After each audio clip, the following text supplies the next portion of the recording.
Okay, hello mga kabanda. Good morning. Welcome sa ating YouTube channel or Facebook page. Depende kung saan natin i-upload. So, welcome sa ating tigtugtayo.com rehearsal studio. Kung may banda ka, pasyal ka dito sa Norsagaray, Bulacan, Villarama. Welcome na welcome yung mga Bulakenyo dyan na malapit. Angat, Santa Maria, Bigte, Minuyan, San Jose del Monte, Sapampalay, ayan, DRT. Shoutout sa inyo. Kung may banda ka or gusto mong tumugtog, magtayo ng banda, bisita ka lang dito sa tugtugtayo.com sa Villarama Street, Norsagaray, Bulacan, along National Road. May parking sa labas. Okay? So for this video, yung mga nagre-request dyan na mag-upload tayo ng mga basic tutorial, ito na. So for this video, tingnan natin yung basics ng ukulele. Ayan. Ano ba ang ukulele? So isa siyang string instrument. Stringed instrument, ibig sabihin may string siya. And then kapamilya siya ng mga gitara. So ito yung mga gitara natin. Yan yung mga ukulele natin. At ayan. So yung mga parts, pag-uusapan natin yung parts at yung pag-tune. So ano ba yung default tuning o standard tuning? Parts. Okay, so parts ng ukulele. So parang guitar, meron siyang iba't ibang parts. So ito yung tinatawag nating head. At syempre kung may head ka, meron kang neck. So ito yung neck. At kung may neck ka, ito yung body. Ayan, kung makikita nyo. Yan yung body. Tapos, ito yung tinatawag nilang bridge. Dito nakakabit yung nylon string. So yan yung mga string natin sa bridge. And then nandito din yung nut. Ito yung tuning pegs. So dito nakalagay yung strings niya. Ito yung ina-adjust para ma-itono yung ating ukulele. Tapos sa gitara, ang tawag dito talaga is fret. So fret yan. Tapos ito yung sound hole. So ayan, so meron tayo ditong book. Ito yung gagamitin nating book para sa ating mga tutorial sa ukulele.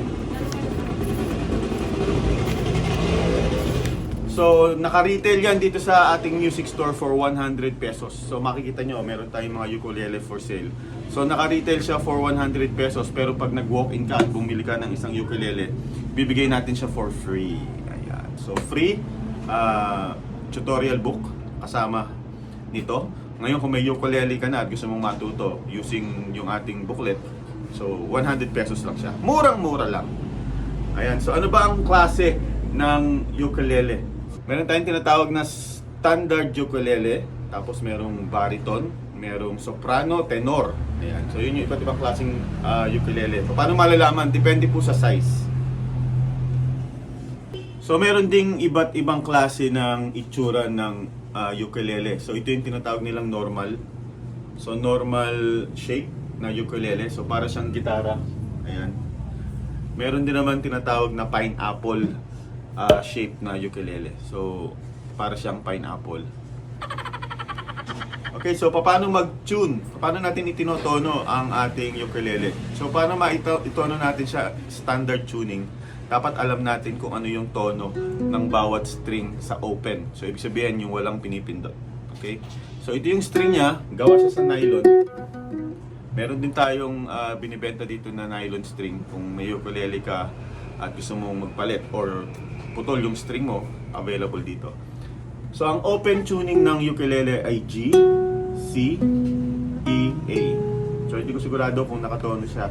Pero kung meron kang keyboard, pwede mong pindutin yung G, tapos C, C key, middle C, E, A. Yung third string. So ito yung first string, second string, third string, fourth string. So ito yung C, di ba? So ito yung middle C sa keyboard. Tapos ito yung G. Ayan, G. Tapos E, A. Okay? So kung may keyboard ka, pwede mong gamitin nyo sa pagtono ng ukulele. Pero kung wala, merong na-download na app. So sa akin, ang nire-recommend ko is yung Guitar Tuna. Tuna na tuna, pero tuner. So Guitar Tuna. So meron siyang app doon pang tune ng ukulele, standard guitar, saka bass. So kung wala kang keyboard, pwede mong i-download yon at tuturuan kita paano magtono ng ukulele. Okay, let's go. Okay, so pag inopen mo itong ating Guitar Tuna, na up. So meron kang option dito sa may taas. Ayan o. So pwede kang mag-tune ng guitar na 6 string, pwede din bass. Ayan. 4 string bass. Pwede rin yung gagamitin natin ay ukulele. So makikita nyo dyan yung 4 na string. So may G, C, E, saka A. So dun tayo sa first string. A. So ito siya. Ayan. Kung makikita nyo, tinatap natin yung A, nakikita nyo may mababa. So negative 9. Ibig sabihin tataasan nyo siya. Hanggang mapunta siya dun sa gitna. Ayan. So once nag-green siya, tumunog, ibig sabihin nakatune na siya sa A. And then E, second string. Ganun din. Pag mababa, pihitin para tumaas.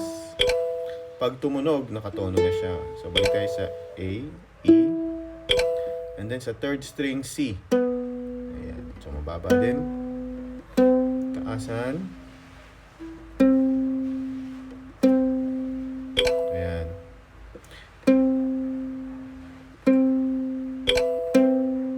And then sa G.